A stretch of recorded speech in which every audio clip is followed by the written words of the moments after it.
کہ کیا کہہ رہے تھے آپ؟ یہ نہ پوچھ مگر مزہ آ گیا. اسے یہ سی بھی آتی ہے مگر میں اسی رگ پہ رکھ رہا ہوں جو پھڑ کے اور احساس ہو کہ واقعی میں ٹائم ہی خراب کر دیا. کچھ نہیں کر ملا آج تک. بہت اچھی بات. چھوٹا سا بچہ چچا کو اگر مسا کرتا ہوا دیکھ رہے نا بھائی صاحب مسجد چھوڑ کے بھاگ جائے گا کہ مجھ سے نہ ہوگا ایسا مسا ہے. کما کے لے جا کے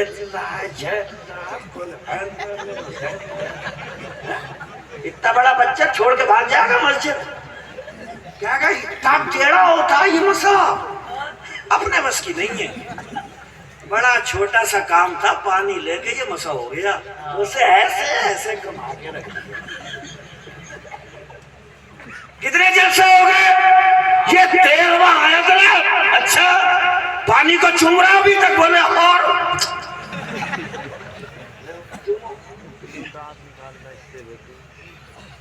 دین سیکھو دین سب سکھا دے گا. قرآن سیکھو قرآن سب بتا دے گا. صحرا میں جنگلوں میں بیابان میں پڑھو مینار گر پڑے ہیں تو میدان میں پڑھو. یہ بے خبر نجومی تمہیں کیا بتائیں گے کل ہونے والا کیا ہے یہ قرآن میں. واہ واہ واہ زندہ باد زندہ باد واہ واہ. امریکہ میں 2 عورتوں کے بچے بدل گئے تھے. ایک کے لڑکا ہوا تھا ایک کے لڑکی. تو کم بخت ماری کی نیت بدل گئی. لڑکے کو اپنا کہہ رہی تھی میرا ہے. ڈاکٹر سمجھدار تھا ایک ازہری عالم کا دوست تھا. اس کی بات سمجھ میں آئی کہ یہ مولانا تقریر کرتے ہیں کہ قرآن میں سب کچھ ہے. قرآن میں سب کچھ ہے. بچے بدل گئے پتہ کیسے چلے گا کہ لڑکا اس عورت کا ہے لڑکی اس عورت کی. ازہری عالم دین کو ڈاکٹر نے فون لگا دیا. اس ازہری عالم نے کہا بات سچی ہے ابھی قرآن ثابت کرے گا. لڑکا کس کا ہے لڑکی بتائیے. اس ازہری عالم نے کہا ڈاکٹر صاحب سے کہیے کہ کسی لیڈیز کے ذریعے دونوں عورتوں کا دودھ حاصل کیا جائے. جس عورت کا دودھ گاڑھا ہوگا اس کا لڑکا ہوگا. جس کا پتلا ہوگا اس کی لڑکی ہوگی. کہا قرآن میں کہاں لکھا ہے؟ کہا قرآن میں ہے للذکر مثل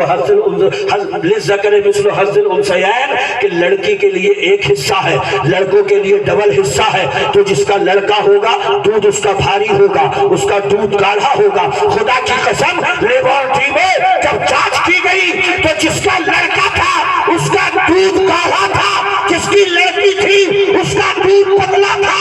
اور اس طریقے سے جو لڑکے کا دعویٰ کر رہی تھی اس نے کہا میں جھوٹ بول رہی تھی لڑکی میری ہے لڑکے زندہ باد زندہ باد. کیا نہیں ہے قرآن میں. مگر ہمیں تو ایک بیماری چڑھ گئی نا. چھوڑا بڑا جھڑو بڑو بڑو.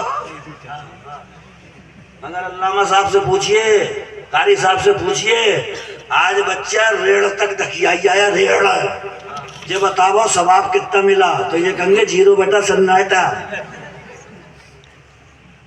پڑھنے کو منع نہیں کرو پڑھا دو پڑھاؤ ABCD FG پوری پڑھا لو اور پھر آ کر کے پوچھو ثواب نیکیاں کتنے ملی. تو یہ کہیں گے 0 بٹا سناٹا. مگر بچہ اٹھا استاد کے سامنے بیٹھا قرآن کھولا اور کہا الف لام میم. آ جاؤ حضرت کے پاس میں اور آ کر کے پوچھو بچے میں آج پہلا دن ہے پڑھا ہے الف لام میم اس کا مطلب کیا ہے. یہ تو مجھے بھی نہیں پتا کہ الف لام میم کا مطلب کیا ہے. مگر علامہ نے کہا کہ الف لام میم بچے نے پڑھ لیا ٹھہرو ثواب ہم بتاتے ہیں. گنبد خضرا کے مکی سے رابطہ ہوا تو آقا نے فرمایا من قرأ حرفا من کتاب اللہ فلہ حسنہ والحسنۃ بعشر امثالها ولا قولوا الف لام میم حرف بل الف حرف ولام حرف ومیم حرف. آقا فرماتے ہیں جس نے قرآن کا ایک حرف پڑھا اللہ اسے 10 نیکیاں عطا فرماتا ہے. حضور فرما کر کے گئے ہیں میں نہیں کہتا کہ الف لام میم ایک حرف ہے. الف ایک حرف لام دوسرا حرف میم تیسرا حرف. گویا کہ جو بچہ الف لام کہتا ہے اللہ اپنی قدرت کاملہ سے اس کے دامن میں 30 نیکیاں ڈال دیتا ہے. کسے ملا تھا قرآن؟ ہمیں. اور کیسا رویہ ہے قرآن کے ساتھ؟ اجلاس جڑا ہے مدرسے سے، دستار بندی سے. سوچ رہا ہوں تھوڑی دیر اسی لائن پہ چلا جائے. سنو حدیث قدسی، اور خدا کی قسم ایسی حدیث قدسی سنا کے جا رہا ہوں، جلسہ ختم ہو جائے گا مگر جھومتے رہو گے. ان اللہ تبارک و تعالی قرأ طٰہٰ و یاسین قبل ان یخلق السماوات والارض بألف عام فلما سمعت الملائکۃ القرآن قالت طوبی لأمة ينزل هذا عليها وطوبی لأجناف تحمل هذا وطوبی لألسنة تتكلم بهذا. جھوم کے بولو سبحان اللہ. اللہ نے زمین و آسمان کو پیدا کرنے سے 1000 سال پہلے فرشتوں کے سامنے قرآن کی سورہ طٰہٰ اور سورہ یاسین پڑھی. سبحان اللہ. آسمان نہیں بنا، زمین نہیں بنی. 1000 سال پہلے زمین و آسمان کے بنانے سے 1000 سال پہلے اللہ نے سورہ طٰہٰ سورہ یاسین فرشتوں کے سامنے پڑھی. فرشتوں نے جب قرآن کو سنا تو کہنے لگے کتنی مبارک ہوگی وہ امت جن کو یہ صورتیں دی جائیں گی. وَطُوبَى لِأَجْوَافٍ تَحْمِلُ هَذَا. اور کتنے مبارک ہوں گے وہ سینے جو ان صورتوں کو اپنے اندر محفوظ کریں گے. وَطُوبَى لِأَلْسِنَةٍ تَتَكَلَّمُ بِهَذَا.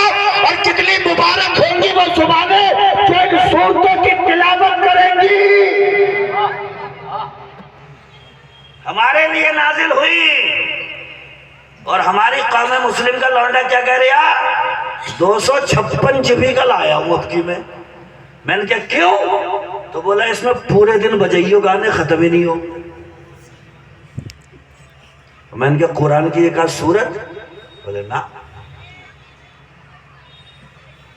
وہ زبان قابل مبارکباد ہے جو قرآن پڑھتی ہے، وہ سینے قابل مبارکباد ہے جو قرآن کو اپنے اندر لیتے ہیں، وہ امت قابل مبارکباد ہے جس میں قرآن اترا. مگر آج امت کا حال کیا ہے؟ آپ خود بھی غور کرو. غریب تھا تب تو اللہ یاد بھی آتا تھا. 4 اینٹیں گھر میں کیا لگی، کتا لے کے آیا ٹومی، اس کے رسی ڈال کر ہمارے یہاں روڈ پہ ٹومی آ ٹومی دکو. میں نے کہا تو کتا لیا آیا؟ بولے وہ اصل میں تھوڑا سا وی آئی پی درشانے کے لیے، وی آئی پی لوگوں کے پاس کتا ہوتا. میں نے کہا اچھا. میں نے کہا تو لایا کیوں ہے؟ بولے گھر کی حفاظت کے لیے.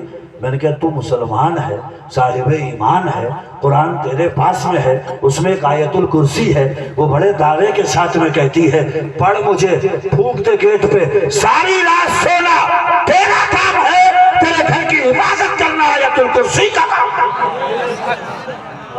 وہ قوم جس کو آیت الکرسی ملی تھی وہ کتے کہلانے میں لگی. وہ اندھیرے ہی بھلے تھے کہ قدم راہ پہ تھے، روشنی لائی ہے منزل سے بہت دور ہمیں. سمجھ میں آ رہی ہے؟